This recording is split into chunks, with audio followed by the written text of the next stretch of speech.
ஒரு உண்மையான காதலுடைய வெளிப்பாடே வந்து முதுமை காலத்தில் அந்த கணவன் மனைவிக்குள்ளார ஏற்படக்கூடிய ஒரு நல்ல பரஸ்பர புரிதலாக தான் அடங்கியிருக்கு அப்படின்னு நான் நினைக்கிறேன். ஒரு காலம் கடந்த காதலை பற்றி தான் நம்ம பேச போகிறோம். இளமை, அழகு, வயசு இதெல்லாமே போன பிறகு கூட எந்த ஒரு எதிர்பார்ப்பும் இல்லாமல் ஒருத்தருக்கு ஒருத்தர் மேலே இருக்கக்கூடிய அந்த லவ் அண்ட் கேரில் தான் வந்து அந்த உண்மையான காதலே அடங்கியிருக்கு. அந்த மாதிரி பார்ட்னர்ஸ் கிடைச்சா we are so blessed இல்லையா? அண்ட் நீங்கள் கேட்டுட்டு இருக்கிறது பேசலாம் பழகலாம். நான் உங்கள் RJ Nirmal. Stay tuned.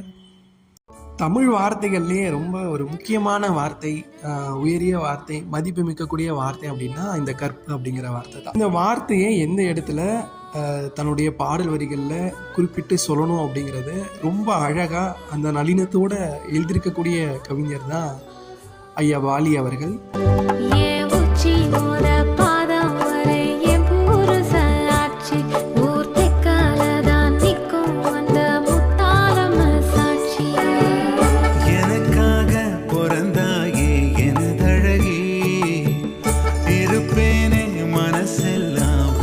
Vaali அவர்களுடைய வாலிப வரியில் அமைந்த பாடல் தான் இந்த பண்ணையாரும் பத்மினியும் படத்தில் வரக்கூடிய உனக்காக பிறந்தேனே எனதழகா.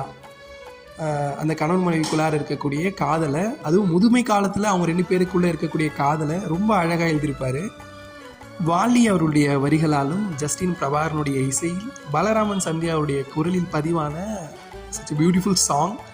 அண்ட் என்றைக்குமே அவங்களுடைய லவ் அண்ட் கேரை கடைசி காலம் வரைக்கும் கொஞ்சம் கூட அதோடைய நிறம் மாறாமல் அதே ஃப்ரெஷ்னஸோடு கொண்டு போங்க அப்படின்னு சொல்லி உங்களிடம் விடை பெறுவது நான் உங்கள் ஆர்ஜே நிர்மல். அனைவருக்கும் இனிய தீபாவளி நல்வாழ்த்துக்கள். Love you all. Take care. By.